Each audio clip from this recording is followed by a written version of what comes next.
Bom dia, boa tarde, boa noite. Vou apresentar sobre a análise de timing para os estados da FSM do MIPS multiciclo. Eu e meu grupo, o Arthur Henrique e eu, João, vamos falar dos estados 2, 3 e 4. Mas antes, vamos ver a diferença entre o MIPS multiciclo e o monociclo. Então, temos aqui o diagrama do MIPS monociclo e o diagrama do MIPS multiciclo. As principais diferenças estão no seu próprio nome, em que, aqui, no monociclo, todas as operações são feitas em apenas um único ciclo. Logo, o tempo de clock para a instrução crítica é do load word. E todas as instruções que têm um tempo menor do que a do load word acabam ficando ociosas, paradas, porque o tempo de clock é maior justamente para a instrução crítica. Enquanto aqui no multiciclo nós temos estados que cada estado é definido para uma parte específica das instruções. Algumas instruções vão levar mais estados para serem completamente executadas. Logo, o tempo do clock vai ser de acordo com o estado crítico. Além disso, uma outra diferença aqui podemos ver nas memórias.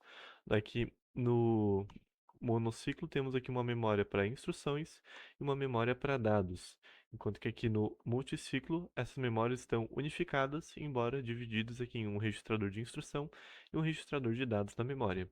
Além de algumas outras diferenças, como podemos ver aqui em muxes, para definir quais vão ser as operações de desvio ou incrementação do PC, enquanto que aqui no monociclo também temos isso, essas mesmas operações, mas elas já estão um pouco mais divididas aqui embaixo e aqui em cima, específicas para cada instrução. São as principais diferenças. Agora aqui, análise de timing do estado 2. Bem, aqui estão os estados do MIPS multiciclo e o estado 2 ele faz parte das instruções de load word e store word. Aqui em amarelo, ele é responsável por guardar no registrador de ULA saída o que estava no registrador A, o conteúdo do registrador A, e somar com a extensão de sinal do registrador de instrução, nessa faixa de bits aqui. O registrador A já foi carregado no estado anterior. Então aqui, os blocos vão ser mais usados, tirando o registrador B, lembrando a nossa operação. Essa é a nossa tabela de temporização, que será usada para análise de tempo, sinais de setup, sinais de carga e de ULA. Aqui começando a análise da execução de load word ou store word. Primeiramente, o tempo de carga do registrador de instrução. Como queremos fazer a extensão de sinal da faixa de bits de 15 a 0, esse sinal segue aqui para baixo para a extensão de sinal. A extensão de sinal tem um tempo de atraso desprezível, então podemos ver aqui na tabela, extensão de sinal desprezível. Enquanto que aqui também tem o tempo de carga do registrador A aqui em cima, mas esse tempo não vai ser o nosso atraso crítico, já vamos ver em sequência, porque temos dois MUX aqui diferentes. Temos um MUX de duas entradas e ele tem um atraso menor. Ele vai somar mais 2 aqui no MUX.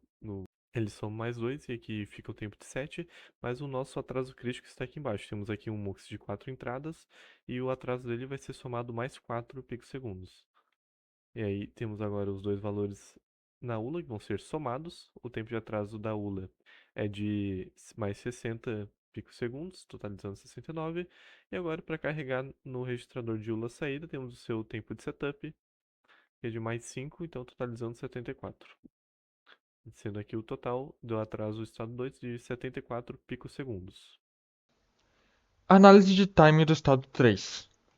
O estado 3 faz parte da execução da instrução load word e tem como propósito carregar no registrador de dados da memória o dado lido pela memória no endereço dado pela ULA saída. Estes são os componentes utilizados para este estado: a ULA saída, um MUX 2x1, a memória e o registrador de dados da memória. Esta é a tabela de atrasos utilizada para calcular o atraso crítico. E agora para o caminho crítico. Primeiramente, o valor da ULA saída é carregado e entra no multiplexador 2x1.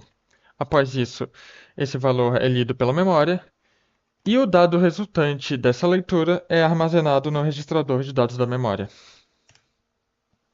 O atraso crítico do estado 3 é, portanto, o tempo de carga da aula saída, o atraso do multiplexador, o atraso da leitura da memória e o atraso do setup do registrador de dados da memória. Portanto, 5 mais 2 mais 300 mais 5, resultando 312 picosegundos totais. Análise de timing do estado 4 do MIPS multiciclo. Aqui está o estado 4. Nele a gente vai colocar o valor de RDM, sendo RDM o registrador de dados da memória, aqui embaixo. No banco de registradores, no endereço RI de 20 bits de 20 a 16 bits.